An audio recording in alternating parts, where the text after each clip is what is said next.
Sehingga kami terinspirasi dengan salah satu hadis Rasulullah, ad-dunya mazra'atul akhirah. Niki. Dunya iku minangka tanduramu akhirat. Berarti hadis ini kalau boleh saya jabarkan, alam akhirat itu yo ning alam dunya iki. Tergantung jenengan iku mandangi di mana. Terus tandane ya wau carane ngene ku wau. Sampai kudu belajar untuk terus melepaskan aku nih hamba, aku nih makhluk dalam segi apapun. Wis iki cara untuk bisa mengenal dan bertemu terhadap hidup di dalam diri kita itu, bundelani itu dengan rasa. Oh, itu kuncinya. Ayat ini sebagai syarat ruhaniyah jenengan itu tidak terhalang dari sesuatu.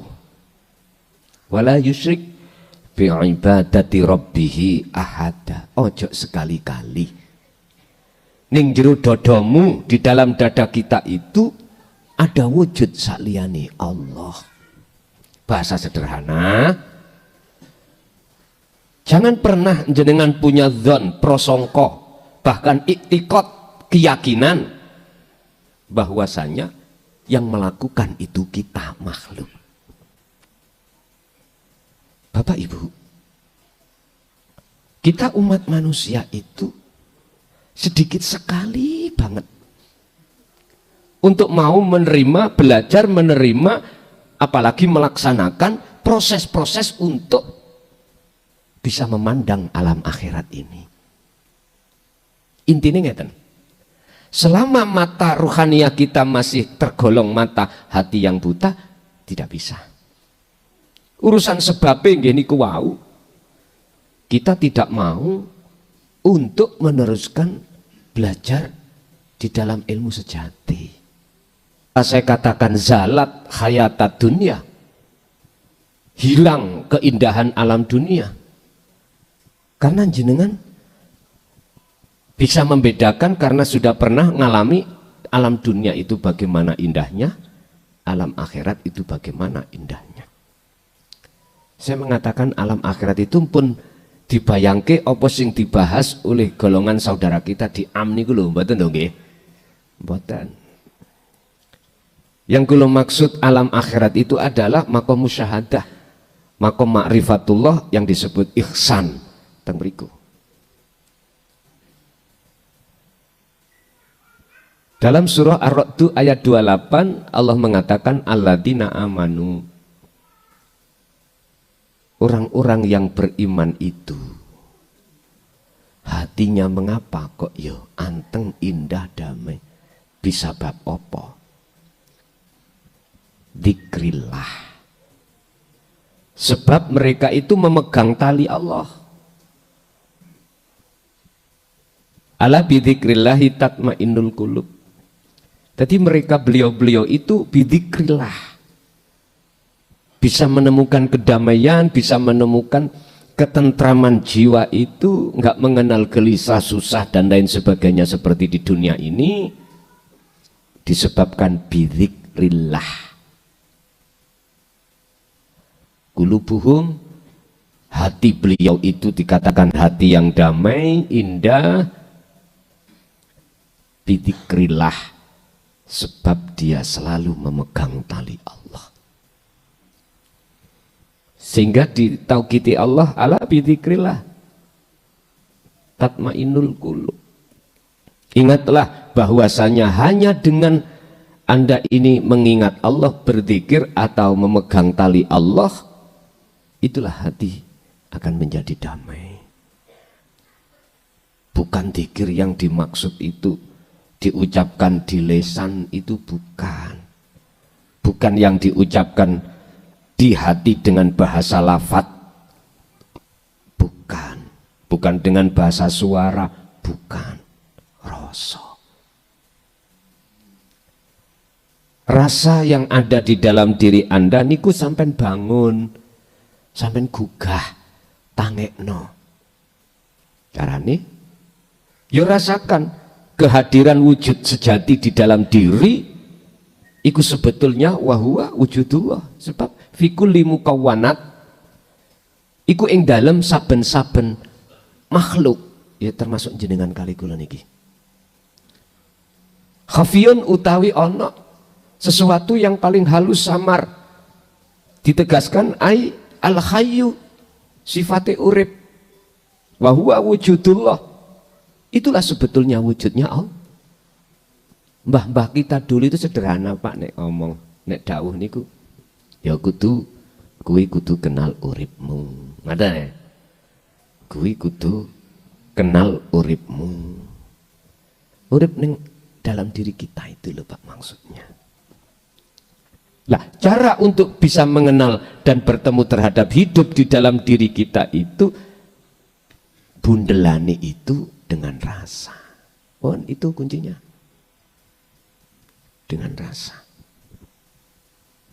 Dalam ayat lain surat Al-Ahzab tentang rasa itu Allah dawuh, dzikron katsiran fasabbihuhu bukratan wa asila. Tidak mengenal waktu, tidak mengenal tempat atau keadaan. Peganglah tali itu, wahai orang-orang yang beriman, berzikir, ingatlah kau pada Tuhanmu, dzikron dengan sejatine dzikir, katsiran turkang akeh, sebanyak-banyaknya. Artinya fasabbihuhu bukratan wa asila. Kita harus selalu menjaga jangan sampai pernah dalam hati ini muncul akune makhluk. Titik. Nah, bisanya jaga di situ, zikir rasa niki sampean kembangkan. Ada di situ. Sebab kelawan zikir rasa atau sirul asra inilah la ilaha illa anta, Anda akan sampai la ilaha illa ana. Baru kepanggilnya di situ. Zalat khayatat dunya, seketika itu keindahan alam dunia iki wis boten wonten. Tak simpulke berarti alam akhirat iku ya di dunia ini. Bagi siapa? Bagi mereka yang bisa nginceng, mengintip. Apa mengintip ya? Mendingkik nih Pak. Mengintip alam akhirat. Sehingga kami terinspirasi dengan salah satu hadis Rasulullah, ad-dunya mazra'atul akhirah. Niki. Dunya iku minangka tanduramu akhirat. Berarti hadis ini kalau boleh saya jabarkan, alam akhirat itu yo ning alam dunya iki. Tergantung jenengan iku mandangi di mana. Terus tandane ya wau carane ngene ku wau. Sampai kudu belajar untuk terus melepaskan aku nih hamba, aku nih makhluk dalam segi apapun. Wis iki coro. Terus tondo, kalau jenengan ini nanti dikatakan sudah nginceng alam akhirat bagaimana? Tadi saya katakan zalat hayatat dunia. Indahnya alam dunia saat itu juga akan hancur. Akan hilang, maksudnya kalah indah. Bapak Ibu, lewat surat Ar-Ra'd tadi 28, tondone adalah tatmainnul qulub. Hati sampean tidak mudah goyang dengan kondisi apapun. Gak akan pernah mudah gelisah atau goyang. Minta thiri dunia, dari pengaruh-pengaruh dunia. Karena Anda sudah tidak memandang pengaruh dunia. Anda sudah bisa menerombol alam akhirat di dalam dunia. Liman kana yarjullaha wal yaumal akhirah. Bagi orang-orang yang hatinya sudah ada keinginan untuk melihat alam akhirat, dia tidak bisa lepas wa dzakarallaha katsiran. Tidak terlepas dari zikir. Ini kan Quran toh. Al-Ahzab 21. Dan ini sekaligus yang telah diteladankan Kanjeng Nabi terhadap kita. Cuman banyak gayanya kita sebagai umat Kanjeng Nabi, iku hanya wawasan akhirat itu ngoten. Iku apa? Besok ning kono mengki wonten bidadari. Nek miturut cerita, iya ta ora ngono lho ya. Ora padha-padha ora tau ketemu. Padha saling ngomong, ceritane iku bidadari nek ngelek iku idune ketok nang gorokan mudhun. Iya ta. Sing cerita ambek sing diceritani padha gak ruwe. Lah ngene apa saged dibenarkan? Wis, gak ngurus iku wis. Saiki ngurus mek ngene tok. Piye carane? Bagaimana caranya jasmani sampean iki ning donya? Terus meripat roh sampean bisa nginceng alam akhirat ning dunia iki. Niku yang terpenting. Sebetulnya kiasan-kiasan cara-cara di dalam Al-Qur'an itu komplit dan sering dibahas oleh Allah. Tapi kita sendiri sebagai manusia yang tidak mau memperhatikan. Tadi saya katakan syaratnya ning loro. Siji falyakmal amalan solihan, ruhaniyah ini jangan sampai melepaskan diri dari dzikir rasa. Wis siji. Nomor dua, wala yusyrik bi ibadati rabbih ahada. Jangan pernah Anda itu mempunyai dzon, bahkan iktikad, keyakinan sing agawe iku makhluk. Jangan. Entah makhluk kita yang melakukan atau makhluk lain yang melakukan. Jangan. Sebab ayat ini sebagai syarat ruhaniyah jenengan itu tidak terhalang dari sesuatu.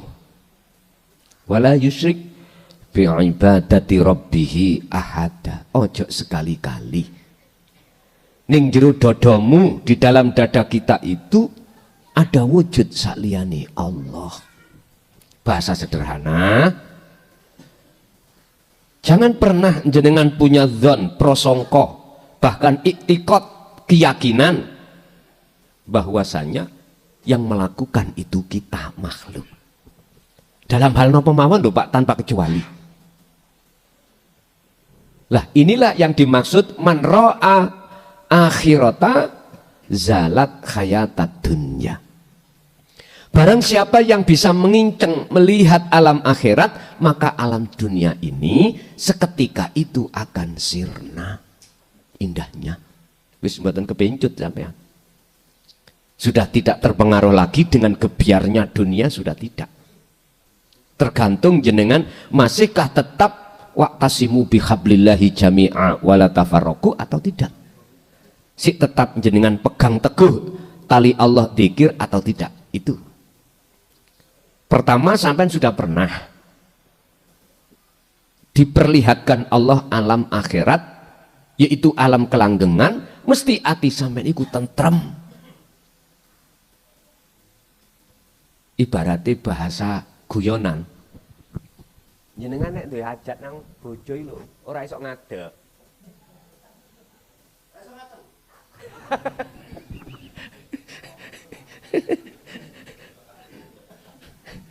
Karena kalah dengan nikmatnya jenengan kali Gusti Allah lho ngoten.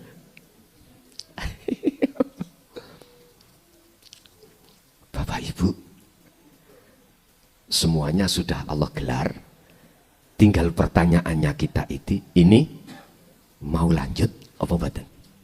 Wis, ngoten niku. Tapi ada prinsip makhluk yang Allah suruh untuk menguji jenengan. Prinsipnya ngeten. Niki sing kula sebut bahasane iku mang nafsu ya. Aku tidak akan pernah ridho terhadap satu jiwa manakala jiwa itu ada keinginan untuk mendekat dan bertemu Allah. Nggak mau. Dengan cara upaya apapun akan beliau lakukan, akan mereka lakukan untuk menghalang-halangi jenengan. Nah, walaupun ada prinsip nafsu yang seperti ini jangan pernah membuat jenengan pesimis. Kula niki mantan molimo, apa ya saged kula ndugi mriki. Jangan. Justru mohon maaf ya, kula nggih mboten bela mboten. Cuman saya bicara atas dasar fakta di lapangan. Justru orang-orang bejat dohiri iku gampang. Bisa. Gampang untuk bisa menerima dikir rasane gampang. Justru kita sing kekentelen. Ngerti kekentelen, Pak? Kekandelen, gitu. Teori-teori njobo akhirnya susah untuk mau menerima tentang pemahaman itu tadi. Zikir yang bisa untuk sampai menerobos alam akhirat ini. Mboten. Loh, saya bicara ini mboten omon-omon. Saya bicara 24 tahun niki fakta di lapangan kula sensus seperti itu. Tapi bukan berarti orang yang kekentalan iku ora iso ya ora. Tergantung dikembalikan individu. Lanjut apa enggak? Tarbiyai. Taklimi lanjut apa enggak? Lakune lanjut apa ora? Bapak Ibu hadirin jamaah rahimakumullah. Jadi intinya jenengan jangan pernah hati itu pesimis. Pesimis itu apa ya? Berkecil hati. Dikarenakan status kita. Jangan. Kata Rasul bahkan mengatakan, innama ana basarum mislukum. Iki Rasul loh ya yang mengatakan. Bukan hadis tapi Quran.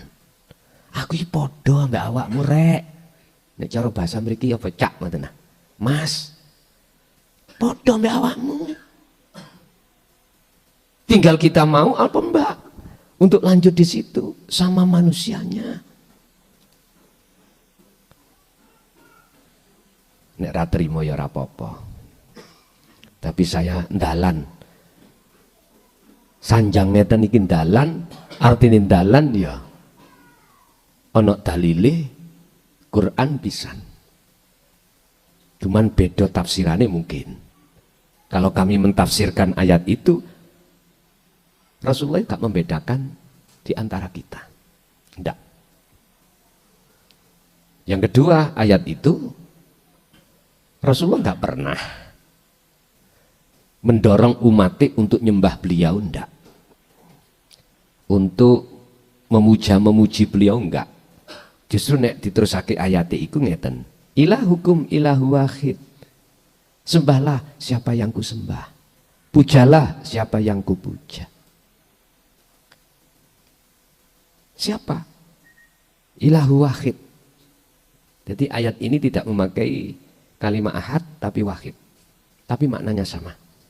Walaupun secara murad wahid itu ada yang memaknai mengartikan satu, tidak tunggal. Quran ini kula pewadosi Pak. Mana yang memakai kalimat ahad?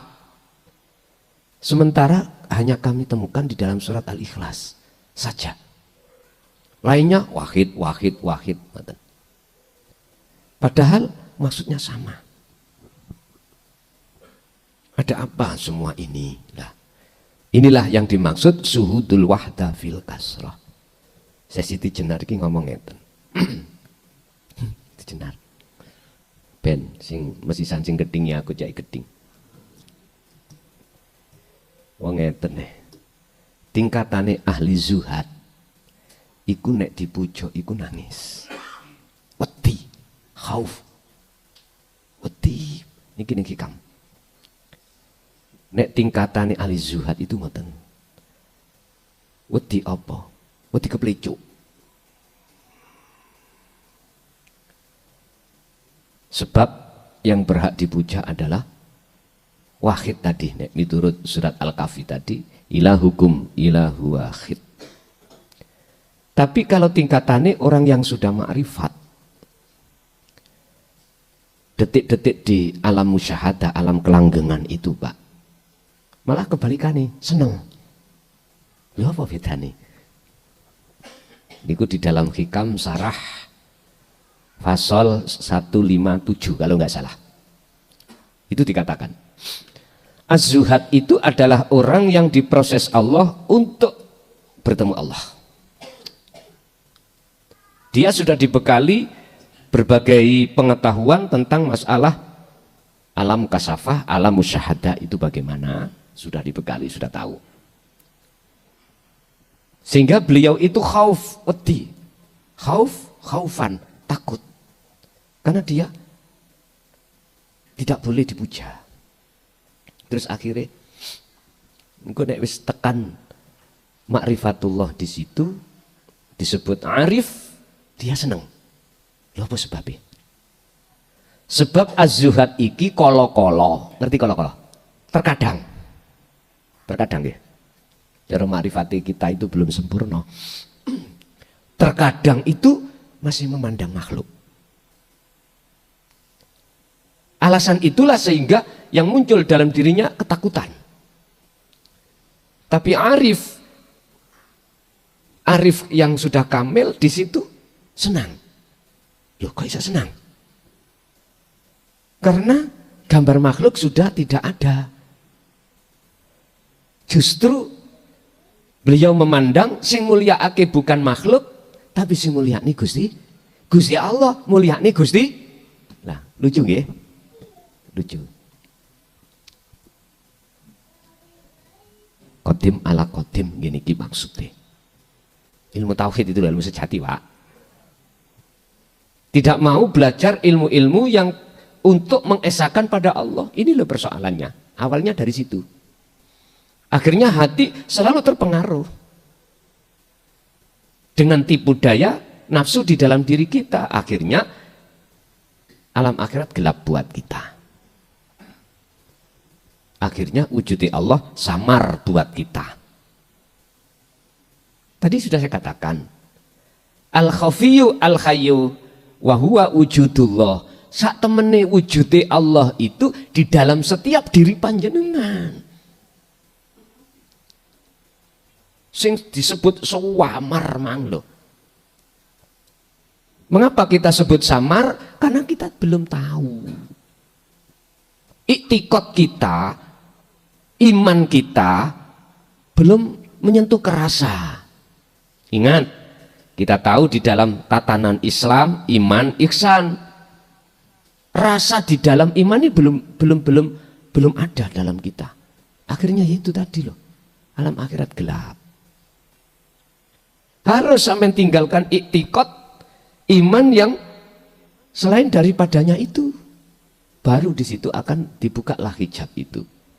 Allah sudah berjanji di dalam surah Al-Baqarah 256. Wa may yakfur bitaghut, barang siapa mau meninggalkan hatinya selain aku, ngoten niku.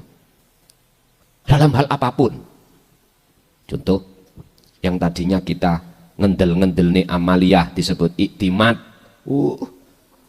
Kok gak aku sing mandekani ngono. Gak tadi. Kok gak aku wiritan ini itu gak hasil.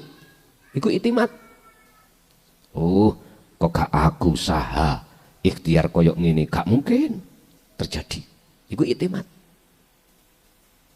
Niki disebut tauhid nih menurut ayat ini. Tauhid nek cara makna murad berhala. Yaiku berhalane ati. Gini ki sing nutupi. Dalam segi apapun jenengan yakfur bitauhid harus meninggalkan iktikad ngaku-ngaku. Siapa yang mau tinggalkan ini maka wayu mimpilah. Betul-betul iman sampai tadi ihsan. Betul-betul jenengan ini bisa melihat alam akhirat. Kalau sudah ada di sini, bagaimana terusnya ayat? Faqadis tamsaka bil urwatil wuthqa lam fisomal. Pegang dengan erat tali ini. Tali yang bisa menyingkirkan tauhid di dalam hati sehingga nyatalah wujudnya Allah. Jadi makalah khafiyun itu sudah tidak berguna bagi jenengan. Allah sudah tidak samar. Inilah hakul mubin. Wujud inti kata Syekh Tizidinan, yo aku iki Gusti Allah. Bukan aku makhluk loh, bukan aku Siti Jenar. Maksudnya di situ. Oleh karena masyarakat itu tidak mengerti siapa sebetulnya aku Allah, oleh karena masyarakat memandang makhluknya, maka menerka masyarakat ini, Siti Jenar ngaku-ngaku dadi penger, ini parah. Padahal tidak, padahal maksudnya tidak di situ. Itulah Pak, kita sebagai masyarakat atas ketidaktahuannya itulah tidak mau tanya, langsung menghukumi. Ini yang menjadikan rancu antara hukum syariat dan hakikat, seakan-akan boleh tabrakan. Ini mestinya masyarakat itu harus tanya, Kanjeng Syekh, maksudnya aku Allah itu bagaimana? Kanjeng Syekh umpama ditakoni ya dijawab, wong belum dijawab sudah bentak-bentak. Belum selesai makalah dalam satu ilmu tasawuf disampaikan sudah dihukumi salah. Ini persoalannya. Akhirnya jadilah salah faham. Nek wis dadi salah faham, lebih konyol lagi dikembangkan di tengah masyarakat. Ajaran Siti Jenar itu wis. Lho kula bukannya bela lho. Saya ngomong sak temene. Bukan berarti saya membela saudara saya yang sudah terlibat di dalam ilmu sejati. Enggak. Saya bicara atas dasar kebenaran yang kami ambil dari hujah Al-Quran. Cuman gaya sampean kali gaya kula olehnya menyerap ayat, beberapa ayat itu beda. Jenengan dari sisi muhakamah, saya dari sisi mutasabihah. Anda dari sisi syariah kulit, saya dari sisi hakikat isi. Ini ya coba ayo disinkron ke.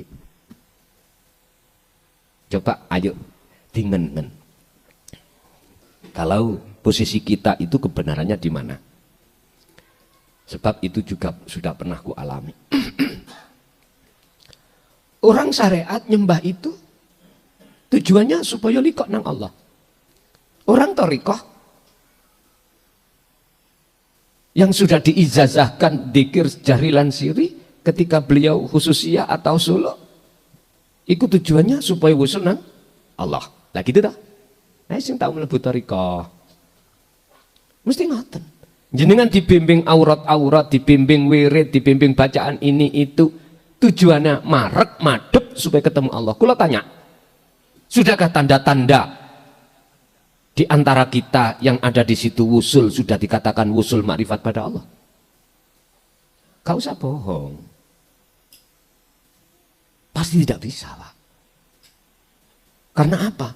Dzikir rasa iki la ilaha illa anta tidak bisa kita terima. Kalau kita tidak bisa terima itu, gak mungkin kita bisa ke ana.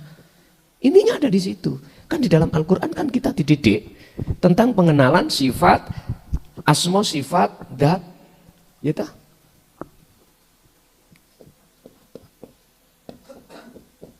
Kan dididik nama, kemudian sifat, huwa, lalu anta, terus yang keempat ana toh?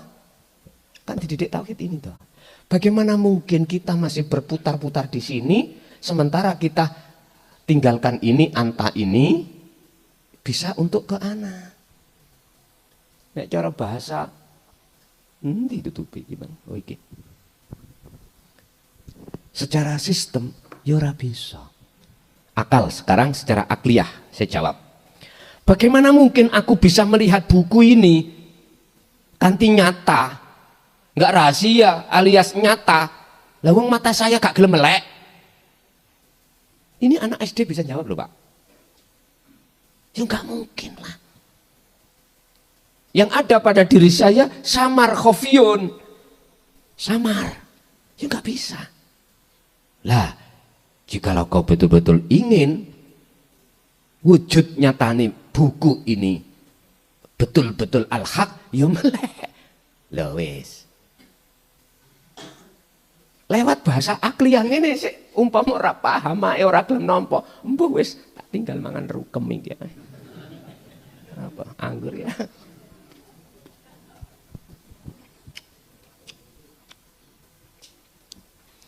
Oke, dulu kita alasan para masyayikh tidak sejelas ini. Oke, kalau itu buat Anda alasan seperti itu. Sekarang sudah dilebarkan, sudah digamblangkan. Nek sik gak terima iku berarti ya tondo fi qulubihim maradun fazadahumullahu bikopi mawon. Apa pusing-pusing.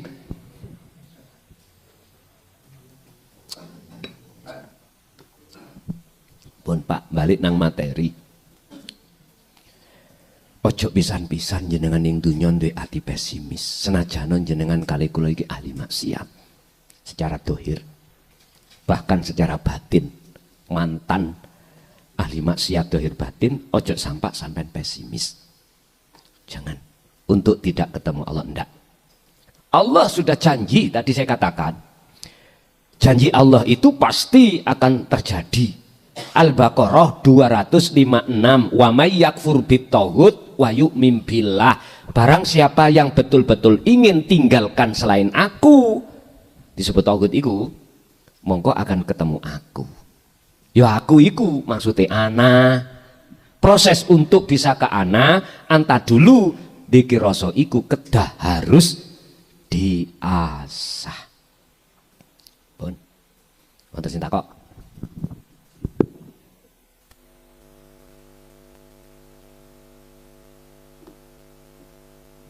Gak enake kesimpulannya rek.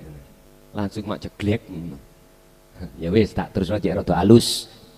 Nomor kalih kesimpulannya adalah alam akhirat itu alam yang kekal. Alam dunia itu alam yang hancur. Alam yang penuh tipu daya dunia ini. Bahasa umum syahwatud dunya, kesenangan alam dunia itu sifatnya al-ghurur. Ad-dunya mataul ghurur, bujuk fata murgana. Tapi alam akhirat itu alam yang kekal, alam yang tidak omon-omon, alam yang tidak ada tipu. Lah alam itu sudah bisa Anda rasakan, bisa Anda masuki ketika walaupun jasad masih ada di dunia. Carane sampean harus terus dikiroso titik. Pun nek sing takon monggo. Niki kula nyuwun ngapunten ingkang kathah saking dawuhe Mbah Yai, di mana kitab awal yang kami siap membawa 56 kalau nggak salah. Ternyata tadi saya tanya pengurus sobung, ngerti sobung? Habis. Tapi jangan khawatir, ini kami proses juga akan nyetak. Oke. Nanti kalau pas sudah selesai, bisa nanti caranya tak kirim lewat JNE, dan atau 28 maneh. Kapan nih 28 ini tanggal pinten? 27 Juni. Siamit.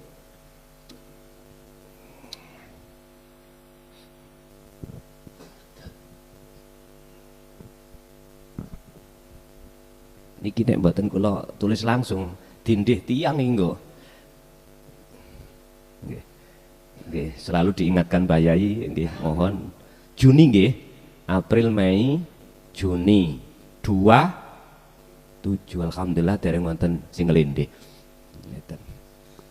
Nggih, mumpung eling kula tulis e, mengke kula didukani kali Mbah Yai. Nggih. Ya Allah.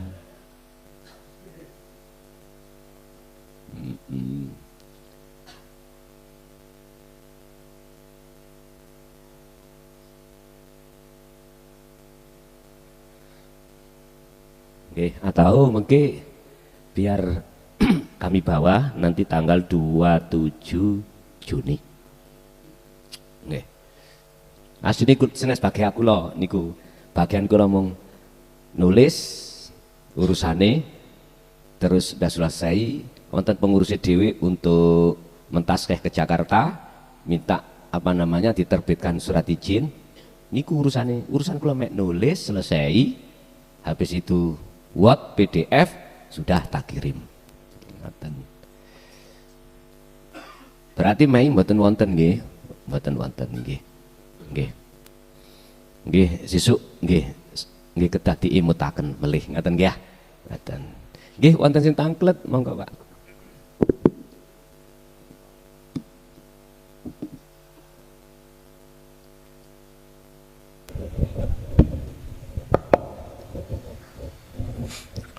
Assalamualaikum warahmatullahi wabarakatuh. Keparang matur Gus, niki kula badhe matur magayutan kalian tentang niki raos. Di dalam diri manusia niku kan ada ruh, juga ada iman hak, juga ada cahya dan hidup niku wau. Yang menjadikan satu pertanyaan kawula inggih menika kedai kawula menika sampai ke Allah utawa urip menika kan harus liwat raos menika.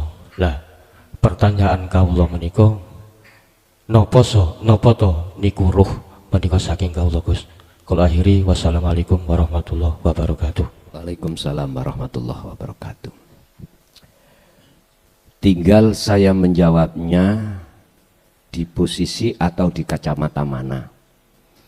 Kalau saya menjawabnya dari sisi ahad, tidak ada bedanya antara ruh atau imanul haq yang kita sebut ihsan, atau rasa, atau nur ma'rifat, atau hidup. Inilah yang kusebut ahad. Kalau sesuatu yang tidak bisa jenengan sebut. Makanya di dalam syariat jari makhluk itu nggak kekal. Lah kok rokok kekal, ning surga kekal, ning neraka Ini umat yang tidak ngerti faham maksudnya apa. Tapi kalau kami jawab dari sisi sebelum ke ahad ini ya makhluk. Wa nafahtu dan kutiupkan. Niki bahasa kutiupkan niki ulama syariat iku ambek ulama akhirat iku khilaf. Cuman saya katakan miturut syariat atau ulama bangsa syariat, yes memangnya iku harus disebut makhluk. Nggak sama dengan kholik. Bagaimana mungkin dikatakan sama antara kholik dengan makhluk? Tapi kita tidak boleh berhenti di situ. Ayo kita teruskan. Pahamannya bagaimana sih? Memang di situ dikatakan secara syar'i ruh itu ya makhluk. Yang bersemayam di dalam alamnya ruh disebut qalbun hati. Oke. Dengan berbagai bukti. Nek ruh itu wis diambil Allah, maka jasad ini tidak bisa nyapo-nyapo. Hanya pandangan akal, tidak mau memandang dari sisi hati, sehingga ya akan selalu menolak tentang rasa, selalu menolak. Bapak Ibu, di situ akhirnya secara pelan-pelan itu diproses oleh ulama-ulama utawa masyayikh yang paham tentang masalah empat proses yang nantinya akan melibatkan banyu iku kok gembulane bumi, terus angin gembulane api, dan atau di sini proses ruh, di dalam ruh itu ada, mohon maaf, ada rasa atau imanul haq. Di dalam imanul haq rasa itu ada cahaya atau nur makrifat. Di dalam nur makrifat nyatalah urip wujudnya Allah disebut makrifat. Diproses Pak. Habis diterangkan masalah ruh, masih bicara tentang masalah makhluk.